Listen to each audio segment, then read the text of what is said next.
King of Kings, I ask for my spoken words that come from the meditations of my mind bring peace and comfort to the members of this congregation today and going forward. Amen.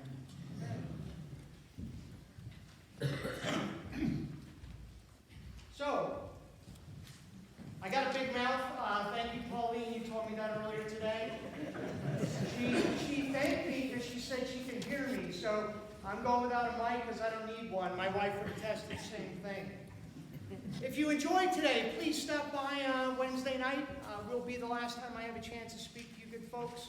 Due to circumstances, I was supposed to be here the second semester as well. But this will be my last message, so I'd love it if you'd come out. So if you enjoyed today, please do so. If you don't, come out anyway. Because we're turning it into a fundraiser. The logic will be, we will sell water balloons at $1, eggs at $3, and tomatoes at $5. We'll have a lot of plastic up here. So you can throw at me whatever you want, but it'll raise a couple extra dollars for the church. Is that fair? I was thinking about today, and no pressure whatsoever, right? My wife is here, my dad, friends of my family, other family members. I got a cousin and uncle floating around here somewhere. I think you guys are back there. And last week, you guys were delivered news from a member of your synod that your pastor's chosen to go elsewhere. He's pursuing other interests at this point in time. That's on top of other things that have already gone wrong for you in the 3-4 months I've been with you. Okay? So let's talk about it. I made notes. A new roof, roughly $50,000, right, Art? Yeah. Ballpark, thank you. The possibility that you might have to take on a part-time pastor even once you resume the search for another call. And last but not least, you heard the dire situation regarding folks like myself that are attending seminary. There aren't very many of us left. So the news hasn't been good. And now, you got a first-year seminarian with no experience that's got to stand up here and deliver a message today. No pressure whatsoever, right? None. I call it a blessing. See, if you actually look at the word blessing, blessing is defined as God's favor and protection. Blessings tend to come in the strangest of times, do they not? If you don't believe me, let's take a look at today's gospel lesson.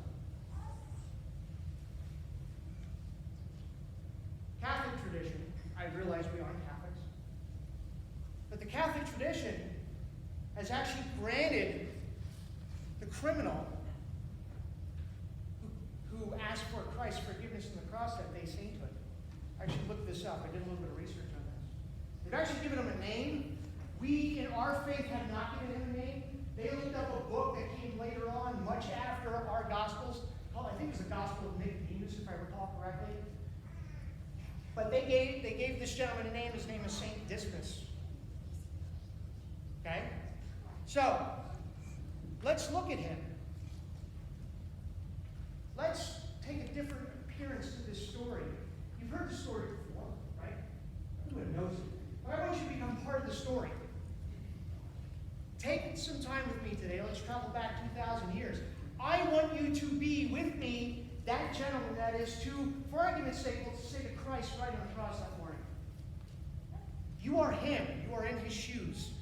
You wake up that morning. I can't prove this. It's not stated anywhere, but my gut tells me he was in a cell.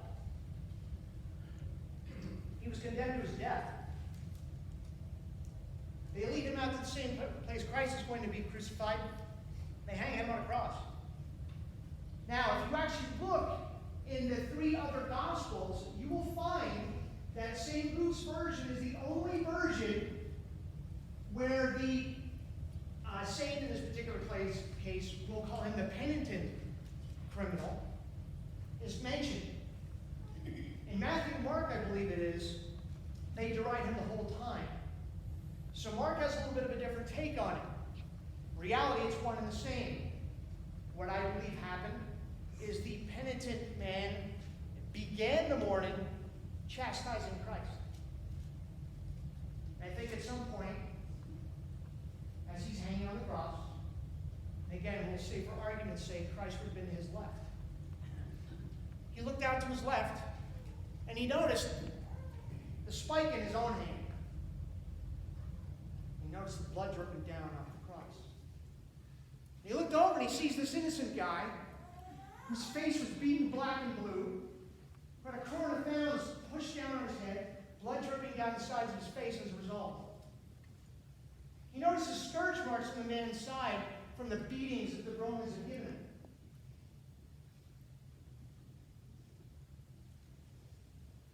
Something changed in him that day. The things that we can determine from our gospel lesson this morning, I wrote these down specifically just so I remember them. 5 things. During this period of time, in this exchange, this conversation, he realized, number 1, God is to be feared in his holiness. Number 2, he as a criminal was justly condemned for his sins. Number 3, he recognized Jesus was innocent. Number 4, he recognized Jesus was king. And number 5, he recognized his only recourse was to appeal to Jesus Christ. Now, in all of this, I was talking about blessings. I mentioned to you that blessings come in the oddest of times. Somebody do me a favor. Somebody grab today's gospel reading, I don't care who it is, and read aloud verse 43 for me. Anybody? He replied, "Truly I tell you, today you will be with me in paradise." Is that a blessing? Did he start his day with a blessing? Nope. He's going to be hung on a cross. Somehow God came to him, Christ came to him in that moment, gave him the ultimate blessing. Now,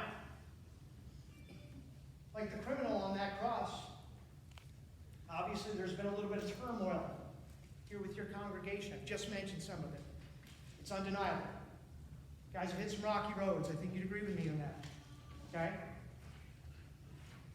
I'm going to tell you that your blessings are coming. Right? You will be receiving blessings at some point in time. Now, the problem is this. They may not come in the form that you want or what you expect. See, later on in this service, you're going to recite the Lord's Prayer. At the end of the Lord's Prayer, there's some very key words in there. And again, these Christians, we kind of gloss over this stuff all the time because it becomes repetitive. It becomes habitual. We don't take notice to it. Thy will be done. Whose will? Not my will. I don't get a saying. Thy will be done. My Baptist friends down at seminary tell me that it should always repeat the important things. Therefore, thy will be done. You will receive your blessings, but they may not be in the form or context that you want. Like the criminal on the cross that day. Members of this congregation are now being called to a point of self-examination. You guys got to look yourselves in the mirror. But this isn't a bad thing. This is your chance to work on your relationship with God himself. There's nothing bad about that. This is not a time, and I'm going to quote my mom, who passed away and is actually buried not far up from my left over here. My mom would say this isn't a time for a pity party or blame game. This is time for you to spend time to get right with Christ. Now, you're being told about a form that you're going to have to fill out for the synod once everything transpires and Pastor Brian moves on early next year. Before you do so, I recommend you take some time in solitude and quiet. Spend some time with the Scripture. Spend some time in meditation. Spend some time on your own. Me personally, my wife will catch me early in the morning, 4:30, in front of my fireplace with a cup of coffee park watching the flames dance around in the insert. That's what I like to do. Summertime, I'll head over to the Falls Trail, and I'll sit there with a little folding chair and my Bible. Take some time, clear your head, get right, find your relationship again with Christ, then move forward and fill out that form. And wait for your blessings. Now, doing so will plant the seeds into your relationship with Christ so you're more able to receive the fruits of the Creator's blessings. And I'll repeat that. I came up with that one on my own. Okay? Plant more seeds into your relationship so you are more able to receive the fruits of the Creator's blessings. In that way, you'll be much more willing to accept that they're not what you want. Now, before you raise objection with me and say, well, that's all great, you don't speak from any kind of background or experience in this endeavor, well, you're wrong, I do. As some of you know, I could get the worst, or I did get the worst possible information anyone could be ever given on the night of March 5th. See, when the Pennsylvania State Police pull into your driveway and they tell you that your son just took his own life, it doesn't get much worse than that, folks. The blessings that I'm now denied of are the blessings of ever having grandkids or the blessing of ever being able to go on another fishing trip with him. However, was I blessed? Very next morning, my wife can attest, before we walked out the door, I told her, good will come from this. Why not? She looked at me like I was nuts. I had lost my gourd. Now, the funny thing is, we're talking about blessings. I actually recognize it now. You were a blessing that morning. Just being there with me was blessing number one. Blessing number two came by the hundreds. Friends, family, people I didn't even know were reaching out to me via text, via email, by a phone call. I could not keep up with all of them. Were those blessings? Bet they were. Within 2 weeks of my son's passing, I made friends with one of his friends where he worked at a company known as FlexLink. My son was an electrical engineer, brilliant electrical engineer, as a matter of fact. He reached out to me and told me that FlexLink Corporation was going to be donating a dozen robotic kits to the Palmerton School District.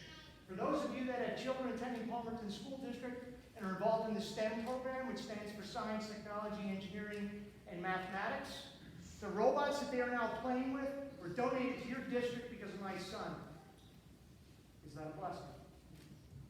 Yeah.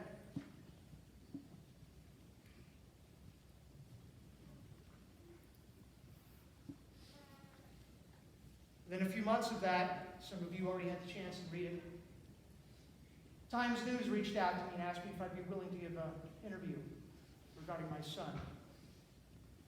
I did so. Just this past summer, a friend of mine, a gentleman I just befriended in the last 5 years, showed up at my house, sat to my left on my front porch. He was suffering from depression and anxiety. Had to leave work for a while.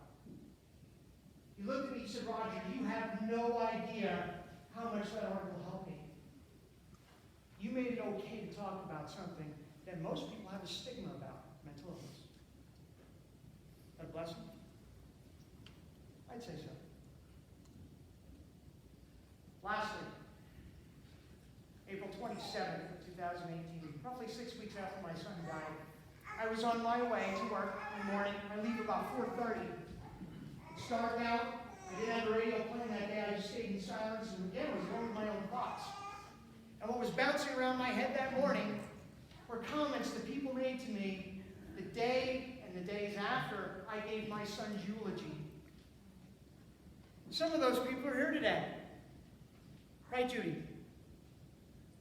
Don't do it, because then you're going to make me do it. All right, don't go there. Love you, sweetheart. Love you too. Judy showed up at my house within 2 days. Said, Roger, that's the best day I've had in months. I'm quoting you right now. By the way, she had a big pan of lasagna, and if any of you ever have a chance to eat Judy Merludi's or Lucy's lasagna, by all means do so. And at that, my Uncle David and Cousin John are like, where can we get some of that? She said that was the best day she had in months. Her husband passed away 6 months prior. My Cousin John back there.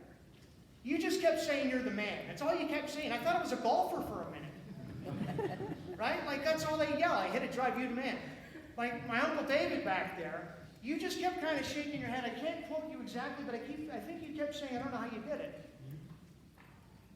Right? Uncle Raymond, who's a member of this church, said I could listen to you every Sunday. Huh. On that morning, I got into work and sent an email to the LCA. He said, this is something I'm supposed to follow. Now, I'll let you decide if that was a blessing. Blessings continue to come in the life. Yesterday, I got a text message from David Shaw, my son's old partner at Flexline, just yesterday. The work that he had been doing here in the United States, that he actually took to Argentina, if I remember correctly, has now been picked up in France, and his company is looking to patent it. My son was 27 years old. Is that a blessing? Anyway, I commemorated what I deem to be blessed this morning because his fate would have it. I slid some of his ashes on. He's been on a world tour with me. I've taken him to different concerts. I've snuck him in. He visited Eric Church's concert about 3-4 weeks ago. Snuck him into my shoe. And I dumped him on the floor when I'm done. He's been to Poison concerts. Snuck him across the border to Canada. He went back to Lehigh University. He's all over the place now. But I had some left. So this morning, without your permission, and I'm sorry, your cemetery committee can get angry with me. I showed up at 8:15 with the remainder of my son's ashes. There were 6 people still buried in that cemetery of yours that my son had a pretty good relationship with, the last one being Uncle Raymond. There's now a ghostly gray-white image on 6 different graves outside there. That's how I chose to commemorate my blessings. So for the members of this church, just because things seem to have gone wrong for now, and I don't know where it'll go for all of you. I really don't. I'm not God. But the point I would make to you is put it in his hands. Spend that time in the blessings